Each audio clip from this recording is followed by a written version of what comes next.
नया साल, नई चुनौतियाँ। जब जीवन में कुछ नया आता है तो साथ में कुछ गंभीर चुनौतियाँ भी लेकर आता है। तो साल 2024 में हमारे साथ कुछ ऐसा हुआ फ्रेंड्स, कि जिसकी मैंने अपेक्षा भी नहीं की थी।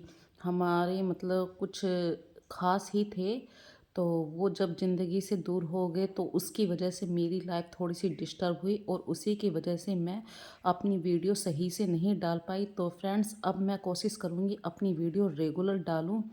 तो चलिए करते हैं अपनी वीडियो की स्टार्टिंग।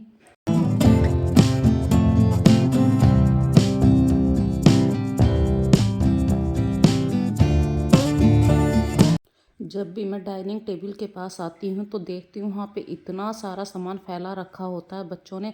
और मैं दिन में पता नहीं 3 बार 4 बार कोशिश करती हूँ डाइनिंग टेबल को हमेशा साफ़ करने के लिए। पर मैं अपने परिवार में कभी किसी को ऐसे फोर्स नहीं करती हूँ कि ये सामान यहाँ रख दिया, क्योंकि वो 1 घंटे के लिए कुल घर में आते हैं। और 1 घंटे में भी यदि मैं अपने नियम लागू कर दूँ कि तो फिर इंसान थोड़ा सा चिड़चिड़ाहट के साथ रहने लगता है कि लो, हमारा ही घर है और हम ही आराम से नहीं रह सकते। तो एक तो सर्दियों के छोटे दिन हैं फ्रेंड्स, तो कुछ कामों को करने के लिए आप थोड़ा सा शॉर्टकट भी ले सकते हैं। अगर आप थोड़ा से फ्री हैं तो लहसुन छीलना, मटर छीलना, ये सब काम आप पहले भी कर सकते हैं। और मैं बना रही हूँ आज गेहूँ चने की रोटी। तो गेहूँ चने की रोटी के लिए मैंने 2 कप चने का आटा लिया है, तो 1 कप है गेहूँ का आटा। ये रेशो रखना ज़रूरी है क्योंकि निखालिस चने के आटे की रोटी नहीं बन पाती है।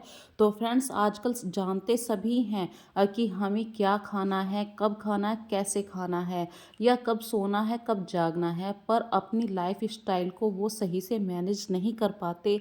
कहीं ना कहीं हमारा इसमें लेजीपन रहता है। हम आलकस के पीछे दब जाते हैं या आलकस हमारे ऊपर हावी हो जाता है। तो अपनी लाइफ स्टाइल में थोड़ा सा चेंज करने के लिए आपको अच्छा खाना पीना अपनी लाइफ में शामिल करना होगा। और गेहूँ चने की जो रोटी होती है वो बहुत ही हेल्दी होती है। और सर्दियों में तो सबसे ज़्यादा गेहूँ चने की रोटी आप जब खाते हैं, एक तो स्वाद भी लगती है गेहूँ चने की रोटी और आपके शरीर के लिए फ़ायदा भी करती है। तो फ्रेंड्स, मुझसे पानी के हाथ की रोटी नहीं आती है, तो मैं घी लगाकर हथेलियों पर और जब गेहूँ चने की रोटी बनाती हूँ। और ये प्रोसीजर बहुत ही स्लो गैस पे होता है, मतलब कभी स्लो कभी हाई, कभी स्लो कभी हाई, इस तरीके से ये रोटी बनती है। यदि आपने ज़्यादा हाई गैस कर दी तो आपकी रोटी जलनी शुरू हो जाएंगी और बीच बीच में कच्ची रह जाएगी। तो जब भी आप बनाएं, ये थोड़ा सा आप किसी अपने बड़े से सीखिए, अपने घर में जो आपके बड़े हैं उनसे सीखिए। गेहूं चने की रोटी थोड़ी सी लो गैस और हाई गैस के बीच में चलती है। और मैंने आज सुबह सुबह अपने परिवार के लिए बनाई गेहूं चने की रोटी। तो और गेहूँ चने की रोटी फाइबर युक्त होती है, बहुत ही अच्छी रोटी होती है। तो जिन लोगों को कॉन्स्टिपेशन की शिकायत रहती है वो अपने आहार में सुबह शाम दोपहर कोशिश कीजिए सुबह की रोटी ही आप फाइबर युक्त खाइए। रात का खाना तो बहुत ही हल्का सा खाइए। और गेहूँ चने की रोटी थोड़ी सी हैवी होती है तो इसे पचने के लिए टाइम चाहिए। मैदा, सफ़ेद ब्रेड आदि ये सब हम सुबह सुबह नाश्ते में खाते हैं, पर इन सब चीज़ों को हम खा तो लेते हैं लेकिन इनकी प्रॉब्लम ऐसी होती है कि हमें अगले दिन सुबह को फ्रेश होने में दिक्कत होती है। कहीं ना कहीं ये सब चीज़ें हमारी आंतों में चिपक जाती हैं। तो फ्रेंड्स, यदि आप एक हाउस वाइफ हैं और आप थोड़े पढ़े लिखे भी हैं तो अपने परिवार का ध्यान रखना आप ही के हाथ में है।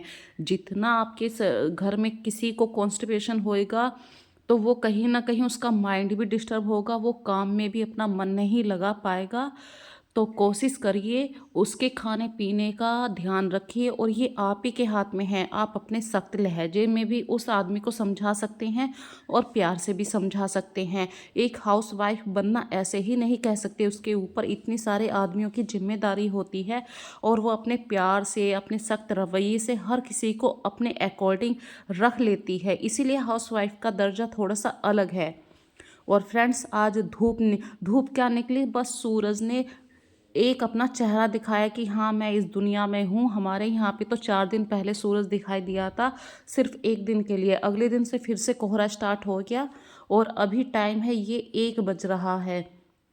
1 बजे तक अभी तक सूरज ने सिर्फ ये सूरज दिखाई दिया है। और मैं अभी भी ये अपने दिल से कह सकती हूँ कि ये सूरज सिर्फ एक झलक दिखाने के लिए आया है। कपड़े बिल्कुल नहीं सूखेंगे और सूरज थोड़ी सी देर में इस घटा बूंद में चला जाएगा, क्योंकि हमारे यहाँ पे कोहरा ऊपर चला गया है।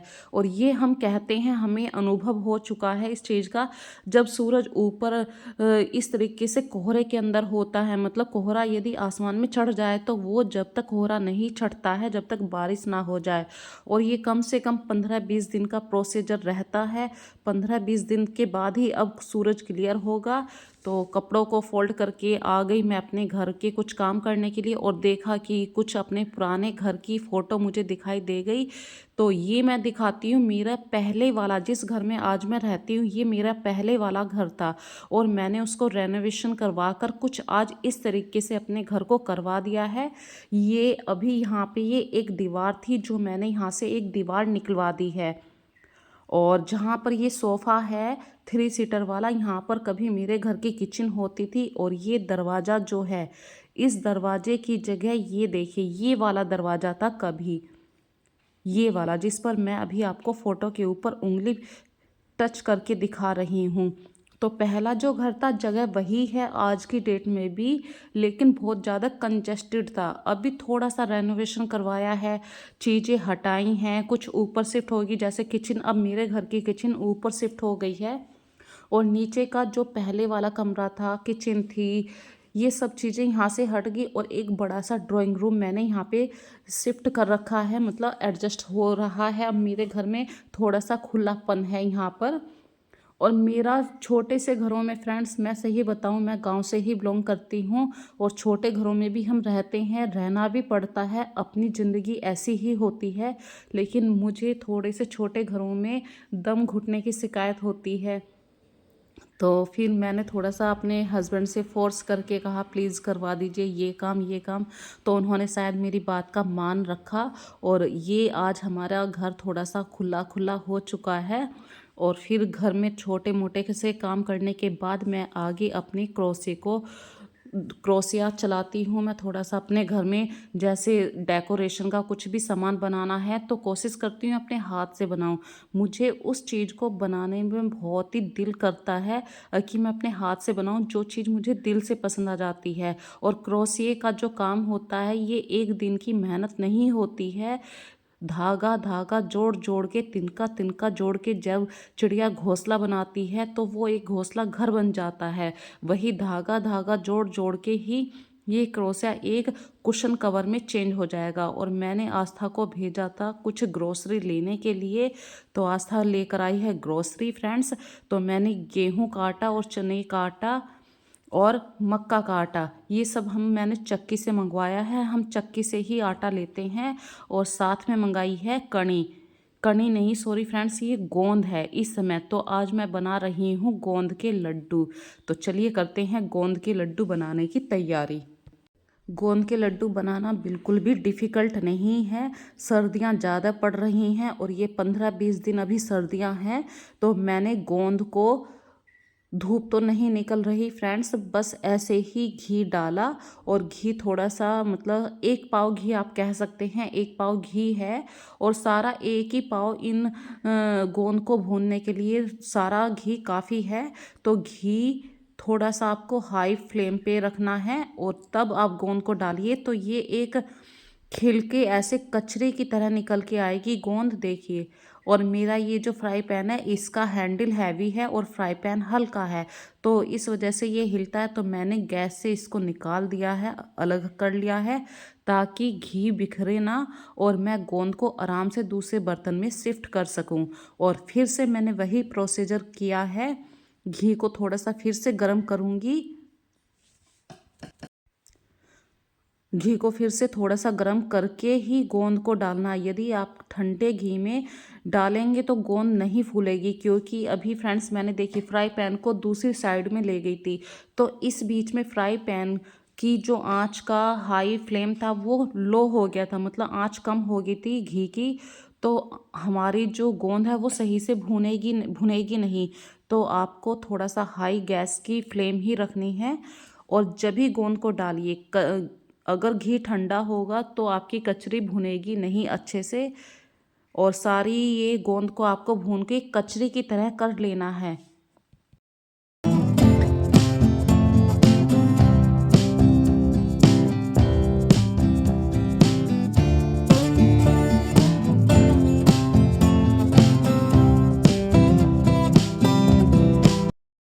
और एक और बात कहना चाहती हूँ, देखिए फ्रेंड्स, मुझसे गोंद के लड्डू हैं ये सब बनाने मैं धीरे धीरे अब सीख रही हूँ। अब से पहले ये जो काम करते थे ये कभी मैं अपनी मम्मी से करवाती थी, अपनी सास से करवाती थी, या घर में कोई जैसे बहन आ जाती है उसकी हेल्प से लेती थी या करवाती थी।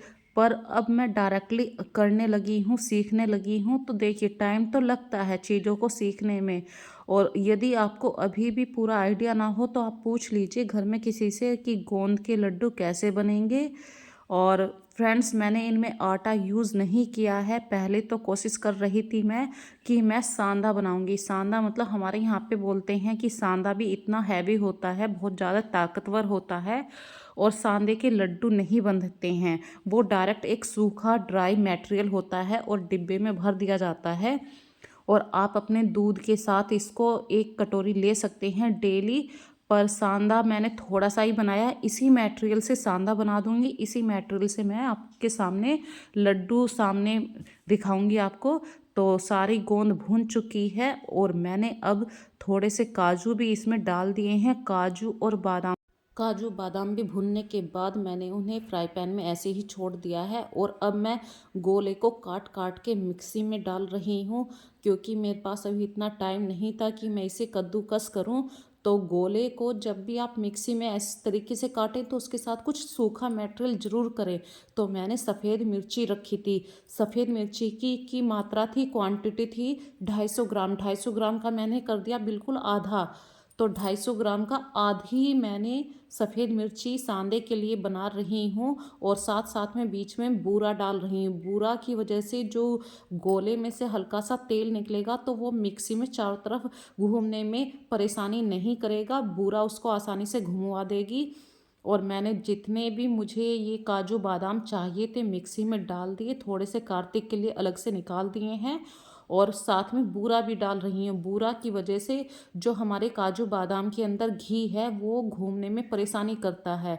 तो ये बूरा बिल्कुल बारीक बारीक ग्राइंड हो जाएगा ये सारा मटेरियल। और ये देखिए अच्छे से पिस गया है, सिर्फ बूरा की वजह से ये अच्छी तरीके से पिस पाया है।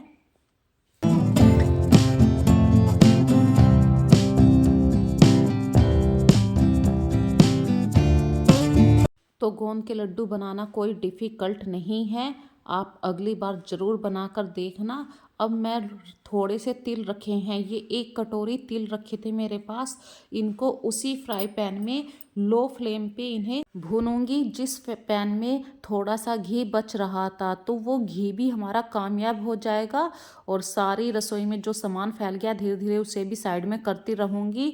ये जो तिल भूनने का काम है ये लो फ्लेम पे कर रही हूँ, क्योंकि फ्राई पैन जो है वो बहुत ही हल्की तली का है। और कार्तिक ने हाथ मारना शुरू कर दिया है। जब बच्चे इस तरीके से घर में यदि कोई भी चीज़ बना रहे होते हैं तो बच्चों को बीच में ही चाहिए। और वो कच्चा हो या अच्छे से पका हो ये सब बातें उनके लिए मायने नहीं रखती।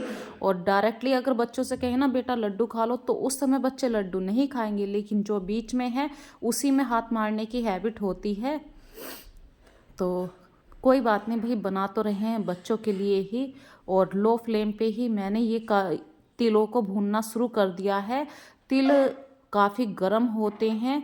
और सर्दियों में यदि ये सुपर फूड कहलाते हैं तो तिल और मूंगफली को सुपर फूड कहते हैं। सर्दियों में सफ़ेद और काले तिल दोनों तिलों का सेवन किया जाता है। और ये कितनी मात्रा में खा सकते हैं, ये ज़्यादा नहीं है कि पूरा 1 किलो आपने पूरी सर्दी भर खा लिया, नहीं। ज़्यादा से ज़्यादा आप 1 पाव तिल एक आदमी ही खा सकता है। ज़्यादा तिल भी शरीर में परेशानी करते हैं। तो चलिए तिलों की बात छोड़ते हैं। मैंने कार्तिक को अभी थोड़े से ये ड्राई फ्रूट जो भुने थे, बादाम और काजू, इनमें काला नमक डालकर उसे दे दिया है, क्योंकि कार्तिक को भुने हुए काजू बादाम भी अच्छे लगते हैं और वो नमकीन की तरफ को चल पड़ा था। मैंने कि नहीं, नमकीन मत खाओ, इस समय मैंने जो तुम्हारे लिए ये बनाया है इसे खाओ। तो कार्तिक ने मेरी बात का सम्मान करा, और वरना बच्चे कहाँ सुनते हैं। और थोड़े से काजू बादाम के ऊपर इस तरीके से यदि आप काला नमक डालते हैं और रख दीजिए, तो बच्चों को जब भी भूख लगे इस तरीके से उन्हें खाने दीजिए। थोड़ा सा, एक तो बादाम के साथ नमक मिल गया तो वो टेस्ट देता है। और सारे तिल भुन चुके हैं, तो मैंने जो गोंद भून रखी थी एक बड़े बर्तन में, इन सबको इकट्ठा कर लिया है। इन भुने हुए तिलों को भी अभी इसी में ऐड कर दूंगी, ताकि इस बड़े बर्तन में मुझे हर चीज़ को मिलाने के लिए आसानी हो सके। क्योंकि जब हम लड्डू जब बनाते हैं तो हमें एक बड़े बर्तन की आवश्यकता होती है।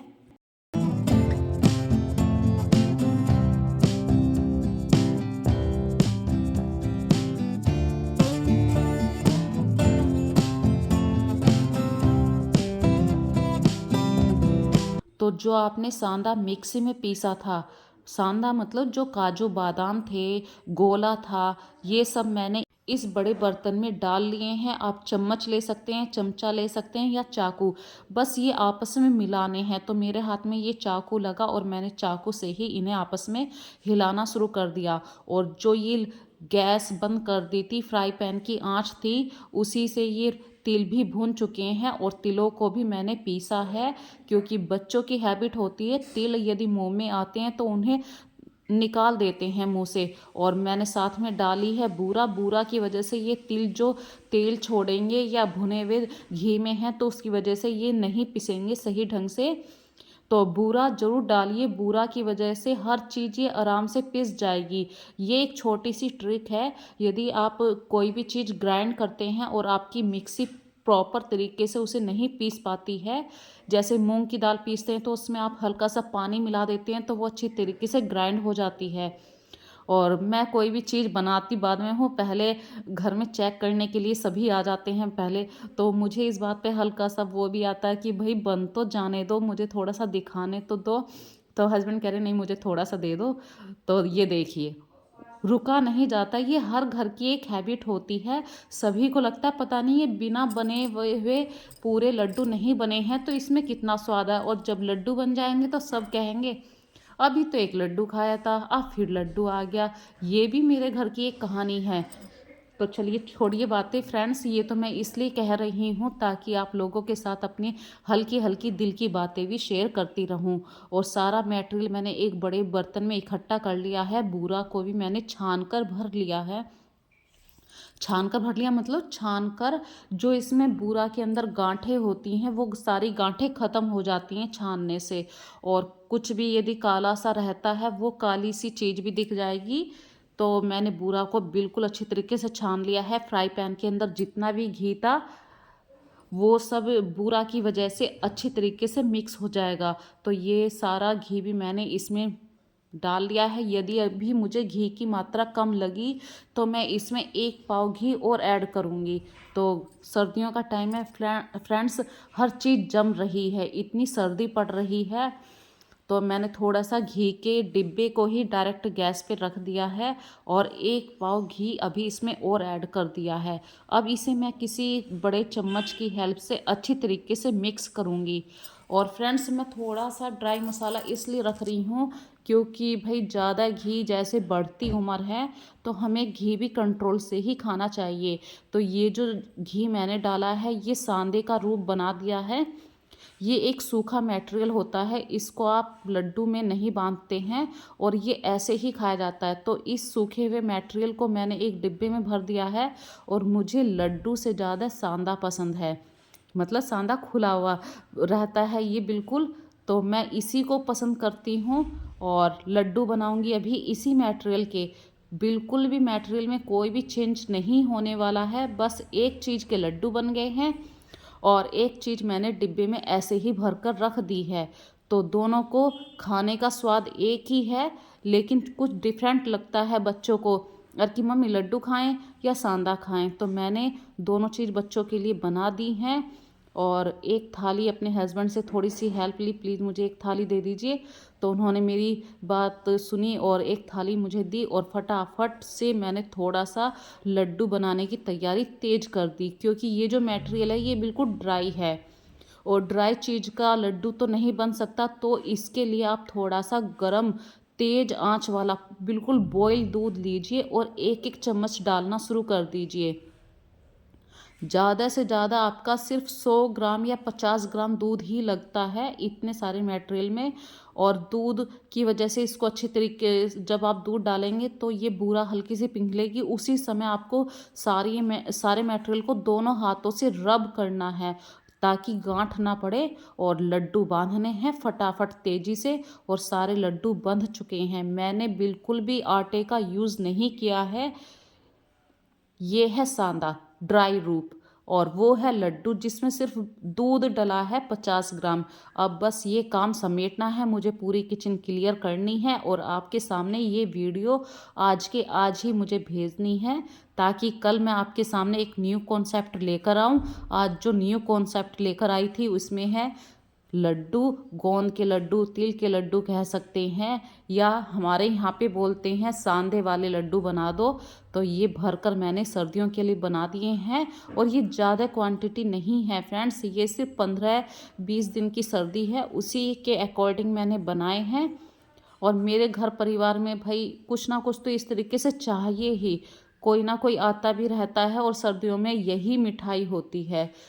और गर्मा गर्म सबसे पहले तो मैंने चाय बनाई क्योंकि हस्बैंड ऑफिस से आ चुके हैं और वो चाय मांग रहे थे, पर मैंने ये लड्डुओं का काम फैला रखा था तो इसलिए थोड़ा सा पोस्टपोन हो गया था। तो मैंने कि आप रुकिए ज़रा थोड़ी सी देर। लड्डुओं का काम समेटने के बाद मैंने 3 कप चाय बनाई, तीनों के कप अलग अलग रखे हैं। और फिर चाय पीने के बाद, किचन साफ़ करने के बाद मैं आ गई शाम का दीपक बत्ती करने के लिए, क्योंकि ये काम बहुत ज़रूरी है। भगवान के आगे तो हाथ हर किसी को जोड़ने चाहिए और जो भी कुछ भगवान ने दिया है, इतना दिया है, हमेशा मैं भगवान के आगे यही कहती हूँ, जितना दिया कि बहुत दिया। मैंने कभी उम्मीद नहीं करी थी कि भगवान मुझे इतना सब कुछ देगा। घर परिवार दिया, बच्चे दिए, और इन बच्चों को संवारने की शक्ति मुझे दी है। बस यही मैं भगवान के आगे हाथ जोड़ती रहती हूँ कि बहुत दिया भगवान आपने। तो इसी के साथ अब मैं करती हूँ अपनी वीडियो का लास्ट। यदि अभी तक आपने मेरे चैनल को सब्सक्राइब नहीं किया है तो प्लीज़ सबसे पहले तो चैनल को सब्सक्राइब कीजिए ताकि अगली वीडियो का नोटिफिकेशन आपको जल्द से जल्द मिलता रहे। बेल आइकन को क्लिक करना मत भूलिए। और मैं भी एक लड्डू का टेस्ट करती हूँ। और फ्रेंड्स आपसे ये कहती हूँ, देखिए ये आने वाला जो साल है ये 2023 और 24, 2023 तो हमारा चला गया, 2024 की आज 4 तारीख हो चुकी है। तो ये जो हमारा साल है ये हमारी ज़िंदगी में, आपकी ज़िंदगी में नई खुशियाँ लेकर आए, मैं यही भगवान से प्रार्थना करती हूँ। और जो हम नए नए एम लेते हैं या हम कोशिश करते हैं कि इस काम को पूरा कर लें, तो मैं भगवान से प्रार्थना करती हूँ जो आप संकल्प लेते हैं उसे पूरा कीजिए। ये नहीं है कि किसी भी काम को बीच में छोड़ दीजिए। काम वही पूरा हो पाता है जो आप काम पूरा का पूरा कर दें। बीच में छोड़ा गया काम ना तो वो पूरा होता है और ना ही वो गिनती में आता है। और इस तरीके से आपने पूरा दिन अपना इधर उधर ही करके ख़त्म किया है, तो जो भी टारगेट करें उसे पूरा का पूरा टारगेट को फिनिश करें। इसी के साथ फ्रेंड्स अपना ध्यान रखिए, मिलते हैं एक नई वीडियो में।